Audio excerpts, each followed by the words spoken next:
Fala, povo da luta, sejam bem-vindos mais uma vez. Me chamo Alberto Minar, estamos aqui para mais uma entrevista, mais um bate-papo com um expoente das artes marciais aqui da nossa cidade. E é com muito prazer que eu introduzo aqui no Red Corner Arthur Torres Guimarães, 1,89 m, 97 quilos,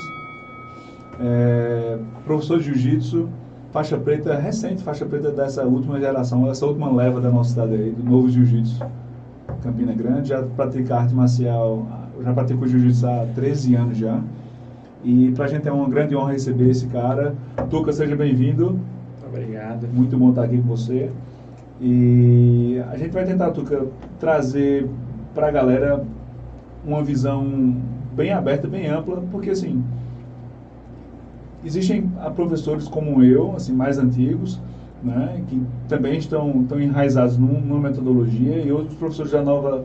Eu tenho muita curiosidade para saber como é que os professores dessa nova leva, desse novo jiu-jitsu, eles encaram as dificuldades do dia a dia, como conseguem lidar com os atletas, como conseguem lidar com os alunos executivos. E a gente vai correr um pouquinho sobre um pouco de tudo, beleza? Primeiro eu queria te perguntar e te pedir para falar um pouco da tua história com o jiu-jitsu, como é que você conheceu o esporte. A gente vai vamos fazer faixa a faixa, vamos fazer de quando você conheceu o esporte, das transições de faixa e, se possível, falar das competições também. Certo. Bom, no jiu-jitsu eu comecei em 2008. Eu tinha passado um tempo pelo judô, aquele judô de escola, e saí, tive que deixar, né, mudando de escola e tal, e na escola que eu tinha não tinha judô. E aí, quero fazer arte marcial, não importa qual. Só que aí eu tinha aquela predileção pelo judô porque tava ali eu já tinha feito. Sim. E eu fui procurar uma academia, e na academia não tinha judô, porque não tinham alunos para montar uma turma, mas tinha o jiu-jitsu. E aí fui com o professor Eli, lá na Portal, e aí ele, tem a turma de jiu-jitsu, aqui são os horários e tudo mais, e eu, tá, beleza, vou dar uma olhada, vou saber o que é primeiro, pra voltar. E naquela época não tinha muito do jiu-jitsu, não era como hoje, né, que na internet qualquer coisa. Qual era a tua idade na época? Eu tinha acabado de fazer 13. 13, tá, bem jovem. Foi meu presente de aniversário, foi a mensalidade. E eu fui olhar na internet, e aí eu coloquei lá, jiu-jitsu. E apareceu logo Vale Tudo. Os caras trocando porrada, eu não quero isso não. É muito violento, eu não... E aí ele, não, venha ver e tal, como é, eu, vou olhar. E aí eu vi que não tinha murro, chute, não tinha nada disso. Nada a ver, não era. Isso, aí eu quero fazer. E aí, quando eu entrei, tinha alguns faixas brancas lá, que também estavam iniciando, só que pelo fato de eu ter feito judô, eu fazia o quê? Eu conseguia derrubar, ficava ali por cima e sobressair. E pra mim aquilo ali eu ganhei. Agora eu entendi o que é jiu-jitsu e eu quero ficar aqui. E aí foi quando começou. Comecei foi em maio de 2008. E aí de lá pra cá eu não parei. Venho mantendo, passei 3 anos na branca. E aí depois de 3 anos eu fui pra azul. Isso. Aí vamos pegar essa transiçãozinha aí. Da branca para azul aconteceu o campeonato, já competi na branca. Meu primeiro mês de campeonato já fui lutar com o paraibano. Sim. E aí foi quando veio a realidade, assim, que querendo ou não, o campeonato de jiu-jitsu é um campeonato um pouco, acho que todo campeonato, mas assim, o campeonato em si de jiu-jitsu é um pouco muito, assim, um pouco brutal. Isso. No sentido de que tu se prepara muito, mas tu perdeu a primeira, tu tá fora. Tu não tem a oportunidade de fazer mais nada. E minha primeira luta ganhei por pontos, segunda luta perdi. E aí eu não entendia muito bem como era, eu achava que era alguma coisa de somatório, de pontos, assim, eu vou lutar quando agora? Não vai lutar mais. Na próxima. Tu já saiu. E eu, caramba, como assim? Eu treinei um mês inteiro dando tudo que eu tinha e perdeu, acabou? Perdeu, acabou. Vai pra próxima. E aí, nos 3 próximos campeonatos que eu fui, foi fumo também. Eu perdi assim de cara. E aí, eu fiquei naquela. Vou largar isso aqui que isso tem futuro não. E aí ali me convenceu a lutar um campeonato em Lagoa Seca. Fui lutar e deu certo. Aí depois que deu certo, é isso. Sentiu o gostinho da vitória já. Aí eu fiz, é isso, eu quero isso pra minha vida, eu vou fazer de tudo pelo esporte. E aí eu comecei, fui ganhando Paraibano, Open Nordeste, que na época era Norte-Nordeste, só não tinha ainda a questão do Open. Era Norte-Nordeste, aí Pernambucano, e aí... Aí azul. Aí azul. Peguei azul, passei 5 anos, enfrentei aí de tudo, a síndrome do faixa azul. Quantos anos de azul? 5. Foram aqueles 5 anos assim, sem faltar treino, comendo tatame, mas alguma coisa não batia. Foi muito uma transição assim, aquela fase de adolescência para pré-adolescência, adolescência e a possível maioridade, né? Que era ali entrando para os 18, 17, 18. Sim. E foi um período que muitas vezes eu não queria treinar, e aí eu já tinha mudado de academia. E aí meu professor, não, você não vai parar de treinar, meu professor Fibiru, nem que eu vá lhe buscar em casa, mas você vai continuar treinando. E aí às vezes ele ia me buscar em casa para eu não parar, aquela coisa, né? O psicológico não estava legal, assim, sim. Aquela fase que é uma fase bem complicada. A fase da adolescência em si é muito complicada, é mistura escola e estudo, e aí eu acho que não é o momento, não tava... Tinha a frustração, porque assim, o pessoal... Peguei a azul, o pessoal que era branca pegou a azul, pegou a roxa, pegou a marrom e eu na azul. Então assim, vinha muito na minha cabeça eu não tô evoluindo nada. Pra mim, se eu permaneço, então não adianta, eu tô me esforçando aqui e não tá vindo nada.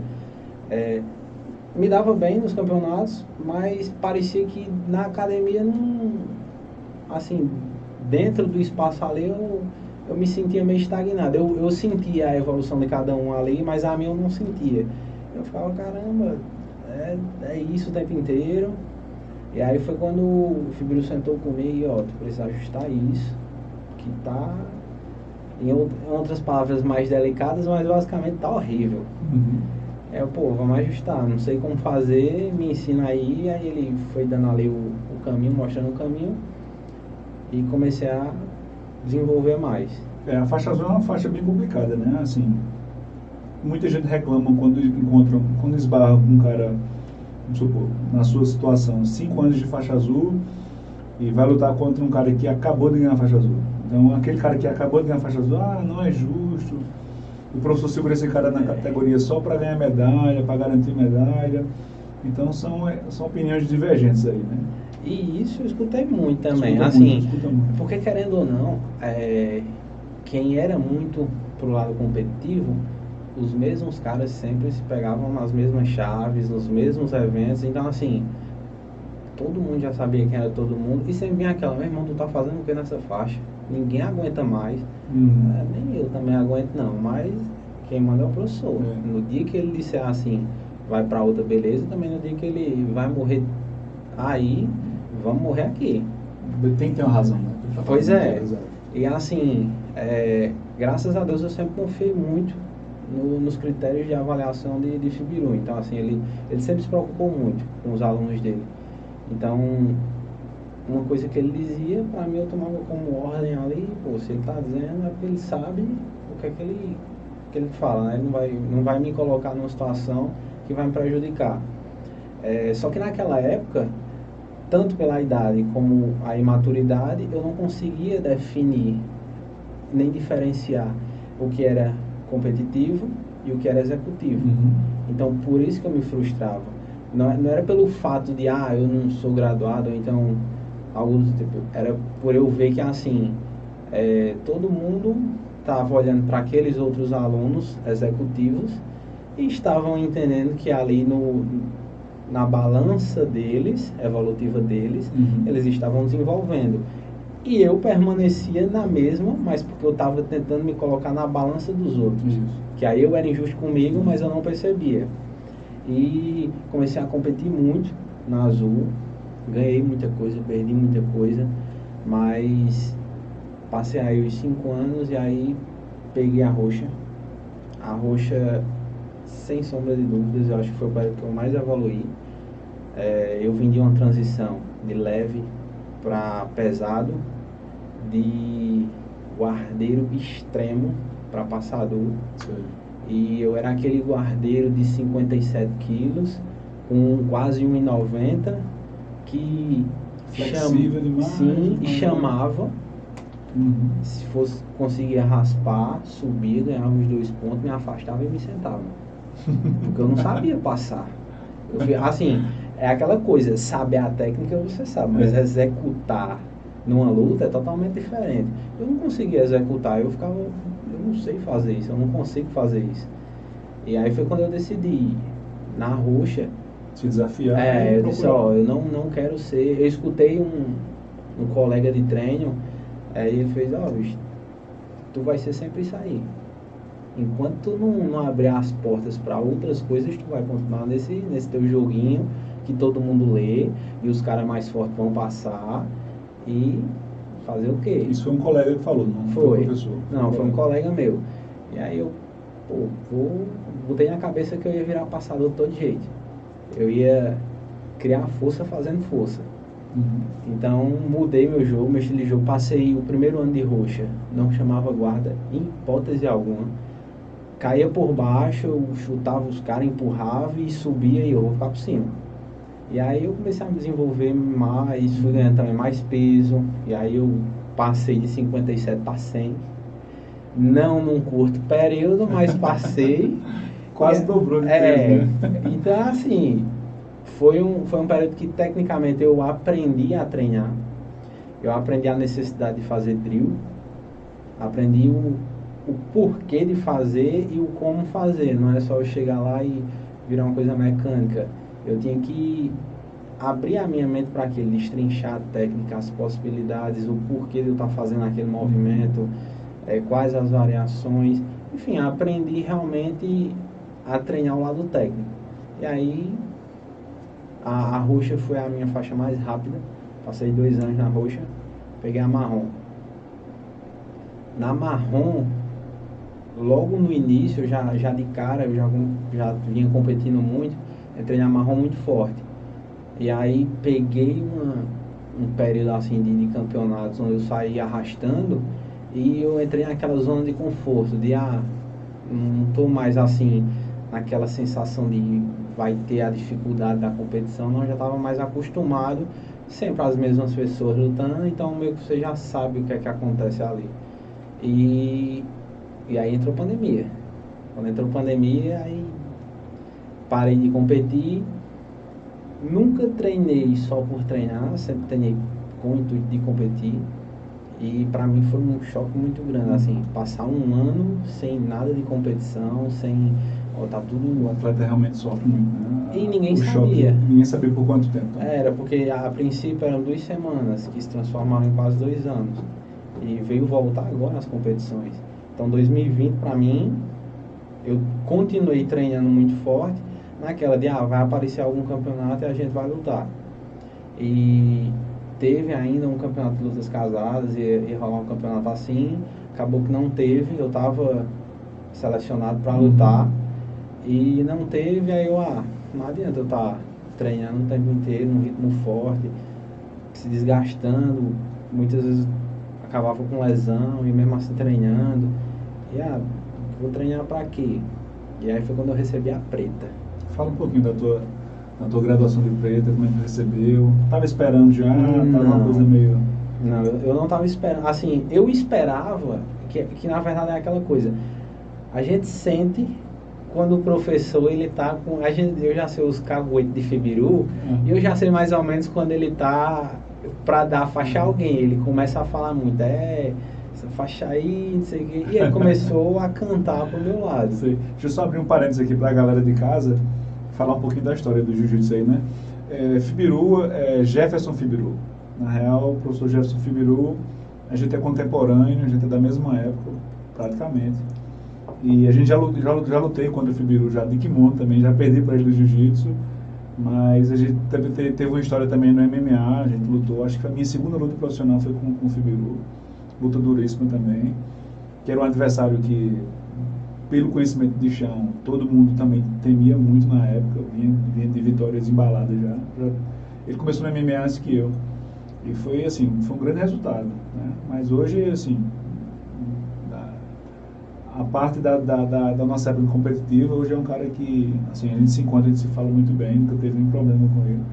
E é um cara que ajuda muito o esporte aqui em Campina Grande e tem a sua própria filial, Gracie Barra, não é isso? Isso. Gracie Barra. Então, continuando, volta para Firu, dando as dicasinhas ali já, pronto, deixando escapar que a faixa preta viria. Teve o Open Nordeste, foi o Open Nordeste, e aí eu tava inscrito, tava eu e outro amigo meu, o Rodrigo, os dois de marrom.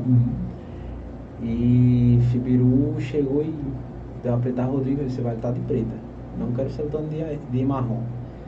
E comigo ele olhou assim, e nem olha, velho. Vai pra longe de mim, não quero essa responsa agora não. Mas aí ficou aquilo, né? Aquele subentendido. Entrou, foi início do ano de 2020, ano passado, teve um campeonato dia 8, foi o Paraibano. Não, foi o Ritmos Fight. Esse aí foi antes da pandemia? Foi antes da pandemia, foi 8 de março. Dia 8 de março. Um pouquinho antes. Foi. 8 de março eu lutei categoria super pesado, pesadíssimo e absoluto.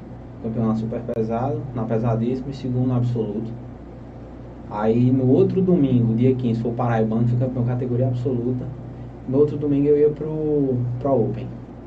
E aí no sábado, que antecedia o campeonato, eu tenho um aulão com o mestre Key. E aí Fibiró, você vai. De todo jeito você vai, você tem que ir. Não, beleza, eu vou e de lá eu já vou lutar em Natal. E acabou que na sexta-feira teve lockdown. E aí, ó, caraca, não vai mais ninguém, não vai ter campeonato, não vai ter evento, não vai ter nada. E eu, ok. Eu realmente não esperava. De boa, então, assim. Eu não esperava, eu só tava naquela, vai ter um aulão com o mestre Key e professor Fibiru quer que eu vá, até porque eu sempre faço parte da equipe ali dos competidores, então eu vou para dar aquela força. E beleza, a gente treinou o ano inteiro, assim, alguns meses, e no início só eu e ele, em casa mesmo, com tatame, e depois que foi voltando o pessoal, a gente foi treinando, e aí chegou um dia que eu chego na academia, todos os meus alunos no tatame. E assim, eu chego na academia no horário do professor Fibiru, não no meu horário de dar aula. Sim. Então assim, não era para os meus alunos estar ali. E quando eu cheguei, tava todo mundo, assim, minha noiva, que ela treina também, ela já tava assim, na cara de cínica geral. Só, armaram ali tudo. Já sentiu o que era. Foi, aí quando se eles estão aqui, já viu o que era. E aí Fibiru já, junta aí todo mundo. Aí já foi falar algumas coisas da minha trajetória. E a preta veio. E aí ela foi muito bem-vinda. Pesou ou não? Sim e não. Sim, porque é uma responsabilidade muito grande. A gente sai do patamar de podemos errar mais para agora a gente está numa condição de ser visto. Então, assim, querendo ou não, a gente costuma dizer que o que a gente fez da branca para marrom apaga e tua carreira inicia na preta. Fecha o livro. Ali é outra coisa. Então, assim, pesou para mim no sentido de que agora as responsabilidades são um pouco diferentes. O me portar é um pouco diferente. Eu não posso fazer tudo que eu fazia antes, nem falar o que eu falava antes. Então, assim, eu tenho que me podar em certos momentos. Eu tenho que entender que aquele branca que entrou hoje, tudo bem, ele pode ver um marrom ali, pô, o cara é marrom, mas ele tem a referência do preto. Isso, então ele, é ali. Então, assim, as brincadeiras, tudo tem outro sentido, outro significado. E pra mim, esse lado pesou. Não pesou no termo da questão do dar aula e tudo mais, essas coisas, porque eu já tinha algo muito... Você já vinha dando aula, já tinha essa rotina. Eu já tinha algo muito amarrado, assim, eu sempre fui um cara muito é isso que eu quero fazer, então eu não abro muito minha vida para outras coisas. Eu não sou tá saindo e tudo mais, então para mim aquilo ali foi mais tranquilo, essa transição de para mim não teve aquele, agora que eu sou preto eu vou ter que deixar de fazer isso ou aquilo. Não, eu já vinha nesse mundo, então estava tranquilo. Mas a única coisa que acho que não pesou, mas fica ainda a questão de competição. Isso. Ainda não consegui competir na preta porque estava pandemia, não tinha campeonato. E aí quando os campeonatos voltaram, foi um período que eu já comecei a largar um pouco o Gil, porque eu fiquei muito naquela... aí eu treinei durante a vida inteira e cadê o retorno? O retorno na lesão, beleza, isso é a parte ruim, né? Foi um momento que você parou para colocar na balança. Lesão, o retorno financeiro não tem, a gente investe na verdade para que um dia talvez a gente tenha o retorno, mas é mais investimento ali da gente para com o jiu-jitsu do que o jiu-jitsu para com a gente no início. Sim. Então foi um período aí que acabei me lesionando e quando estava para competir tive uma lesão no braço, passei 4 meses afastado. E aí esses 4 meses eu pensei bastante e voltei agora a treinar. Voltei semana passada, mas aí já entrei no ritmo de... vou competir. Mas durante esse período você passou afastado de treinamento, né? Mas continuou dando aula, continuou ligado com o jiu-jitsu. Continuei dando aula, até porque eu tenho as minhas responsabilidades com os alunos. Legal. Então assim, eu não posso... Digamos que são duas coisas. Um é o trabalho, dar aula, e o outro é o hobby, competir. Então, assim, esse lado competição eu tive que deixar um pouco de lado, e aí os treinamentos competitivos, que são bem mais lesivos, larguei, e eu fiquei voltado ao dar aula. Que eu sempre gostei desse lado, então, assim, meio que me preencheu durante esse tempo. Mas a gente acaba retornando ali às raízes, né? E aí, agora eu sinto que eu tô voltando àquela mentalidade de voltar a competir, próximo ano, se Deus quiser, vou voltar a competir tudo, e é isso. Legal. Tem peças de treinamento para você em Campina Grande? Como é que você sente? Tem o quê? Peças de treinamento, material humano. Tem. Lá na academia, a gente tem um horário que é praticamente só os graduados de roxa a preta, que treinam em determinado momento e são todos de competição. Então, assim, além de ter muito treino, questão de rala, quantidade de rala, o pessoal também tem muito lado técnico e tudo mais. Então, assim, a gente consegue bolar uma estratégia para trabalhar com todo mundo. Fica um pouco difícil a questão por exemplo, as estratégias da gente são diferentes por peso, idade. Então, assim, lá tem um pessoal que é mais leve. Então, período pré-competição, a gente não rala mais junto, apesar de serem pessoas faixa preta duro, mas a gente não rala mais junto, porque eu não vou lutar provavelmente com caras de 60 quilos. Vou lutar com... Faz sentido. Vou lutar com pessoas ali de 90, então a força é outra. Eu preciso me adequar à força de um pessoal mais pesado. Então, a gente pega os caras de 100, e aí, para gastar força, energia mesmo, para na competição não sentir essa diferença. Já é um pouco mais complicado para quem é mais leve, que a gente não tem tantas pessoas leves assim lá. Os mais leves são na faixa dos 80, no máximo 75, e aí assim, esses é que eles ficam um pouco com mais dificuldade, porque nem a gente treina com eles naquele período, nem eles têm matéria humana que vocês têm para treinar. Mas pelo menos para mim tem material humano tranquilo assim. Legal. Algum atleta tem se destacado? Assim, obviamente você vai ter vários e vai ser difícil de enumerá-los, mas a tua leitura de jogo para atleta, assim, para dizer assim, não, esse cara devia competir mais, ou então esse aqui veio para o executivo, mas devia estar competindo. Às vezes você encontra pessoas com as características de uma disciplina em outra, né? Eu já cansei de ter aluno que no executivo dava show mais do que quem era atleta. E eu chegava para conversar com o cara não gosto de competição, não é a minha e tal. Eu queria saber de você, como é que é essa dinâmica na tua academia, no teu time, como é que você faz essa peneira, se você estimula, se você deixa o aluno à vontade de escolher? Eu sempre estimulo, mas eu nunca forço. Eu sempre deixei muito claro, ó, pessoal, tem espaço para todo mundo.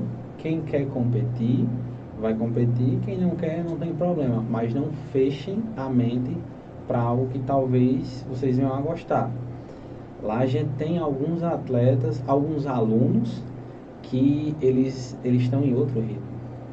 Inclusive tem aluno faixa marrom que treina comigo no meu treino competitivo e que assim é um dos treinos mais duros. E o cara é do executivo. O cara não compete, assim, zero competição. O cara nunca, ele foi para uma competição só. E não gosto, não quero. Mas eu quero treinar com vocês. Eu só não quero o competitivo. É uma coisa que eu também tenho problema de identificar, falando um pouquinho da minha parte agora, da minha percepção. Tem muita gente que quer ser atleta, que bate no peito, quer vou ser atleta, vou competir, então manda textão lá, vários textão motivacional, tal, tudo. Aí o professor chega lá, dá aquela intimada, e aí, ó, vai ter competição daqui a 2 semanas lá, na cidadezinha tal, e aí? Aí a pessoa, não, eu tô meio assim. O atleta Nutella, né? Dá vontade de você pegar o celular e dizer assim, pô, peraí, não, aquele texto motivacional que eu vi e tal, entendeu? Acontece isso. E as redes sociais hoje em dia acabam meio que te incentivando a ser esse cara do life coaching, né? Assim, ser esse cara de motivar os outros, dizer que a sua rotina diária é assim e tal. É um pouquinho frustrante às vezes para o professor, porque é um discurso que não condiz com a realidade, né? E o professor trabalha com a realidade. E é aquilo, assim, é o famoso ir por trás dos stories. Como é que tu tá? Como é que tu tá? Porque acho que todo mundo tem. Todo mundo tem. Não tem quem, assim, esse que nega, ele tá mentindo.